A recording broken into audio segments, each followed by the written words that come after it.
Hello, I'm Dr. Francis 𝗘𝗍𝗂. My friends call me Doc Junji. I am the CEO and the Medical Director of Asian Center for Ageless Beauty. I have been in practice for years. I finished my med school in the 80s pa. I graduated from UST. I have been awarded one of the Toast Awards, 10 outstanding scientists because of my professional practice of medicine. Specialty or my line of practice is mostly in aesthetics and wellness. In aesthetics, of course, making people beautiful, one face at a time.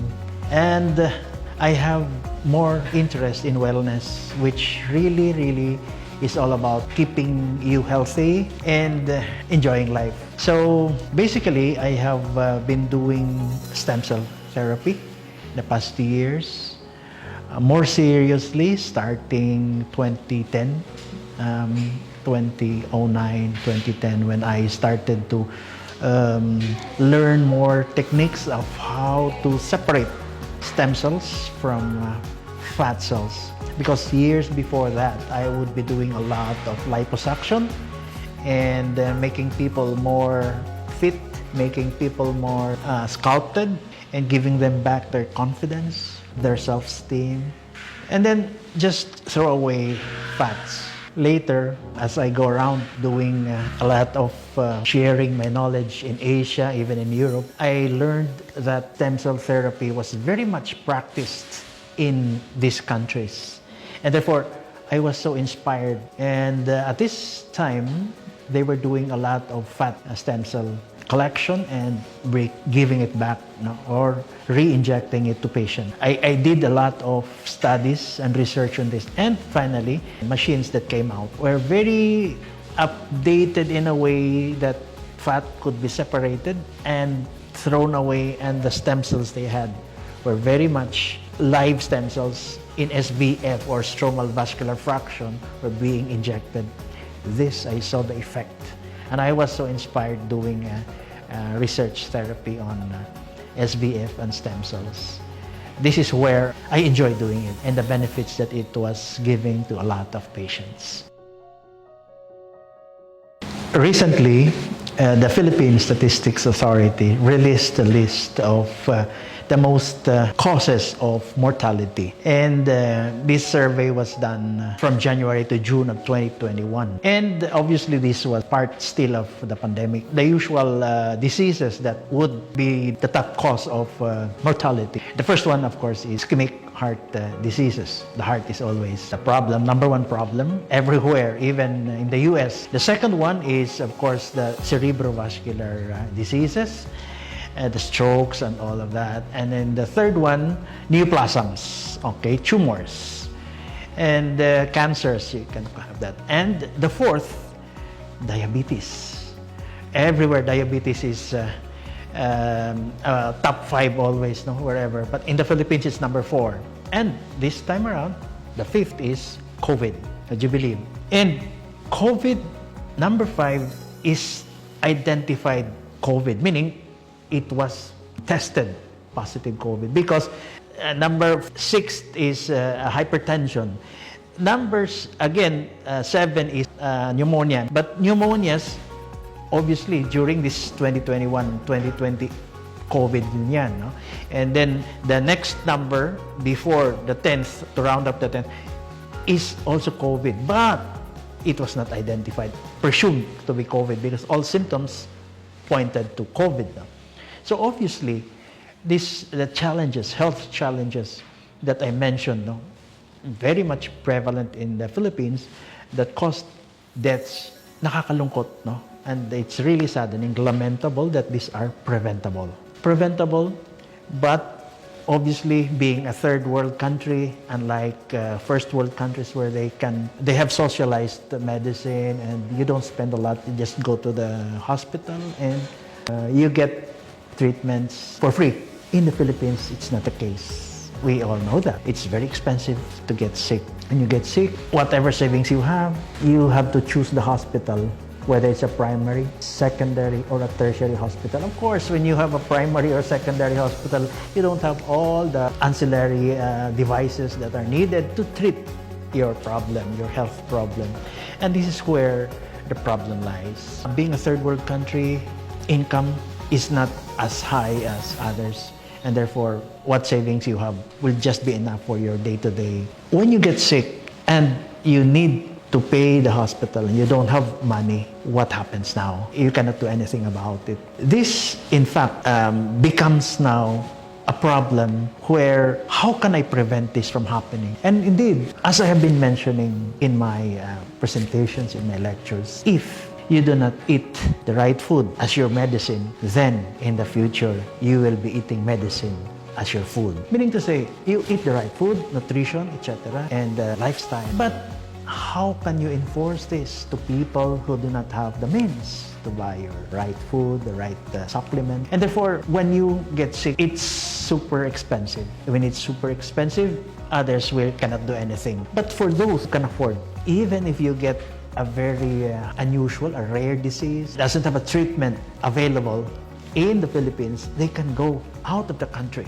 travel, spend for their transportation, spend for where they're going to stay in Europe, and even undergo the rarest treatments, stem cell therapy, which are available in Europe. In Asia, it is available, but only in first world countries like in Korea. When you do this, they come back and they are able to extend their lives, give more quality to the years that they have left. And this is not the same in the Philippines. There is not equal opportunities, okay, because you do not have that millions that others can spend, for celebrities can spend, the rich can avail of. And I think this is the reason why I'm so glad and very grateful that not only me, but all of us should be grateful that 𝗙𝗃 has provided us with a very nice product, premium product, a very affordable product that gives us the opportunity to be at par with those who can afford and those who can have a stem cell treatment abroad. This is, I would say, the equalizer for all. And this particular product, Elixir Placenta, making it available to everybody, has indeed a place in the therapeutic armamentarium of not only doctors, but even lay people who would know that it's now available and can avail of this. And it's not as expensive. Immediately, you will see the results once you start taking it. We hope that the causes of the top mortality cases in the Philippines will not be as prevalent as what we had last year. Elixir Placenta is a premium product. Why? It has three methods or three ways in which it can help any patient at any level of his disease problem, like from prophylaxis or prevention to during the disease itself and post during the convalescent stage. The three methods by which it acts are: the first, the stem cell therapy. It has a DNA therapy, and of course the last one is the anti-inflammatory therapy. Not all or stem cell therapies available in the market have these three types of ways by which it can help end users. Besides that, the raw materials of this product, Elixir Placenta, have been sourced from premium countries. Not just any country getting their raw materials, but from premium countries like Germany, South Korea, you have Portugal, you have Taiwan, and of course the deer placenta itself from New Zealand. So basically, you have a product with premium raw materials coming from top-notch countries who provide the raw materials. Very effective and worth the money that you pay for. And most of all, I will not be endorsing this product if this were not approved by the FDA. What is a stem cell therapy?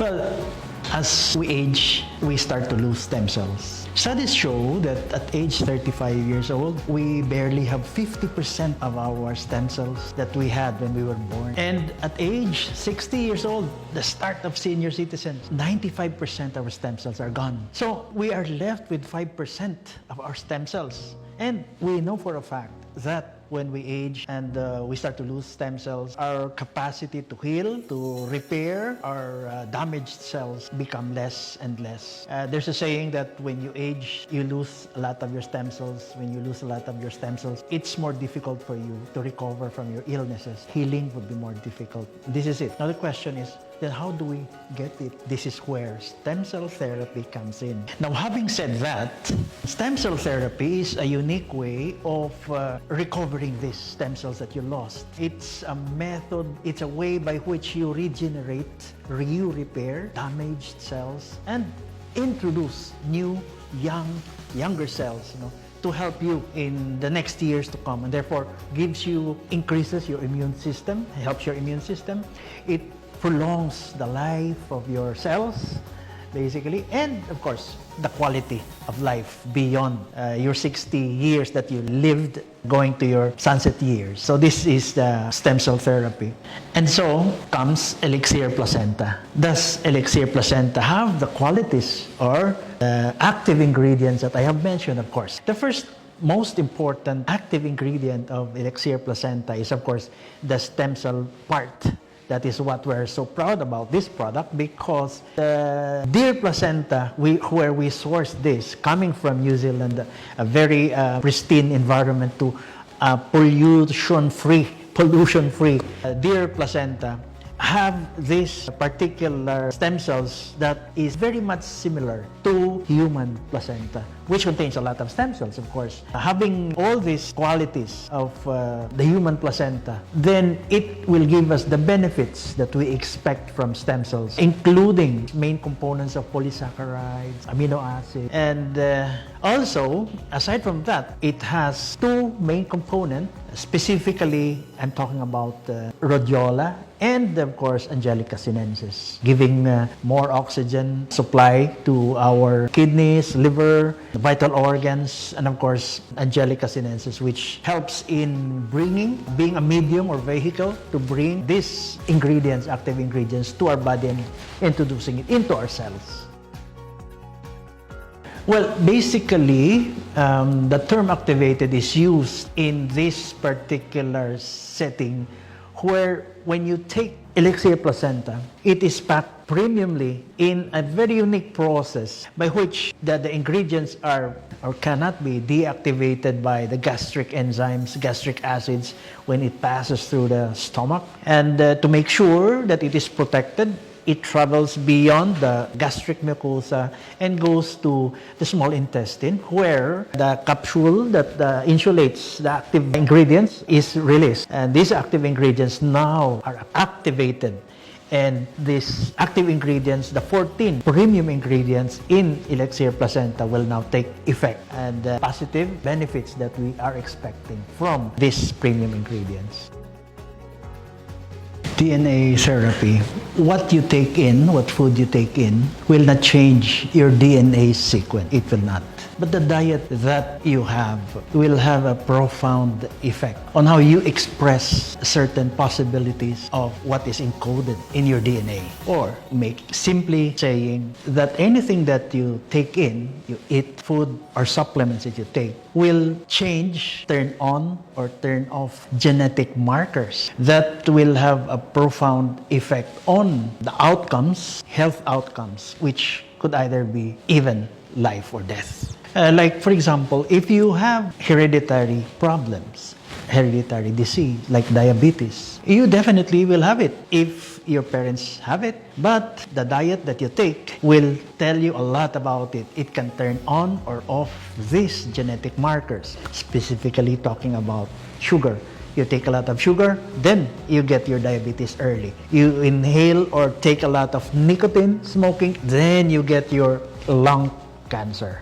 𝗘𝗍𝗄 placenta has a DNA therapy way of treating diseases, meaning it has 4 ingredients that make sure that DNA therapy is indeed part of 𝗘𝗍𝗄 placenta. These are your grape olive extract, your medium chain triglycerides, your NMN or nicotinamide mononucleotide, and D-ribose. The 4 of them affects telomeres of our cells. Mitosis or cell division in life when we have regularly, we have cell division, or we call mitosis. Cells subdivide. When they divide, they get shorter and shorter. The telomeres, or that part of the cell, chromosomes that is cut off during cell division, gets shorter and shorter and shorter. And studies show that these cells last for 60 cell divisions, meaning to say that 60 years old, and that's it.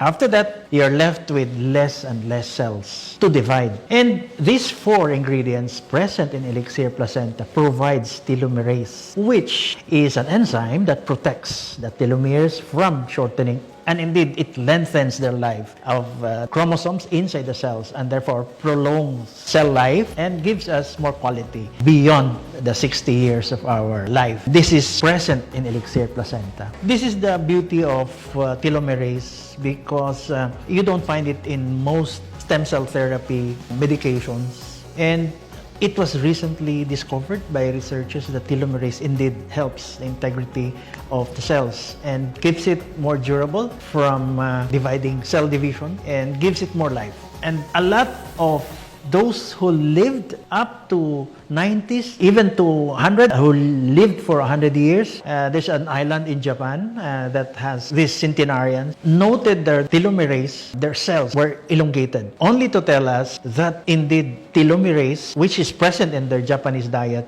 helped prolong the cell life and, of course, give them the 100 years of life. Don't you even would like to have this benefit from elixir placenta's telomerase activity to prolong our life? Give us more quality, not only prolonging our life. This is the beauty of DNA therapy that is present in elixir placenta. Having this is indeed separates elixir placenta from other stem cell preparation in the market.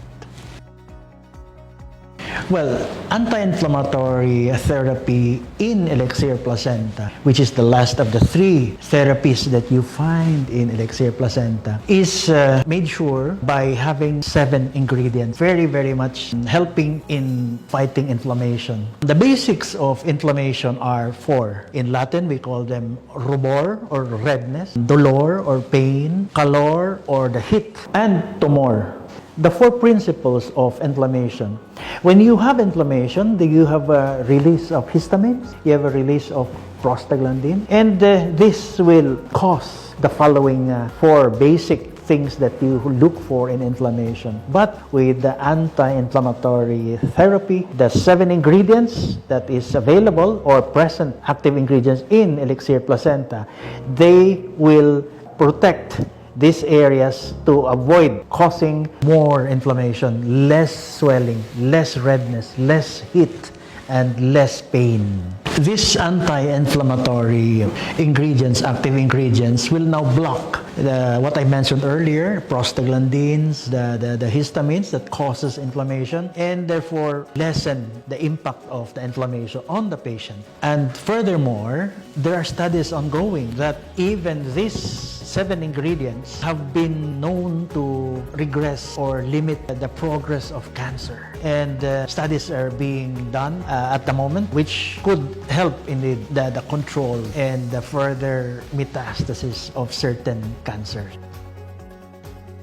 How will elixir placenta change people's lives? I'm talking of the aspect of diseases where you have prevention as a very basic part of a disease control, and then the disease itself, and post-disease or convalescing stage. In these 3 stages of disease, elixir placenta can help a lot. Prevention, because it helps your immune system, strengthens it, and therefore attacks from different organisms that cause diseases will be prevented. And disease part, when you get the disease, you don't get to have a severe problem. It is mild or at the most moderate. And of course, convalescing stage, when you are recovering, convalescing or recovery stage or period is shortened. But one more very important matter that I'd like to say here is elixir placenta made it available to those who cannot afford to get stem cell therapy abroad, those who don't have millions to squander or to pay for their stem cell therapy. This is available in this capsule at this specific amount, which is a fraction of what millionaires can afford. afford. It has become a game changer. It has become an equalizer because GFAX has made this available to our consumers to start taking them and then preventing possible health problems in the future. This, I believe, has changed lives of our Filipinas.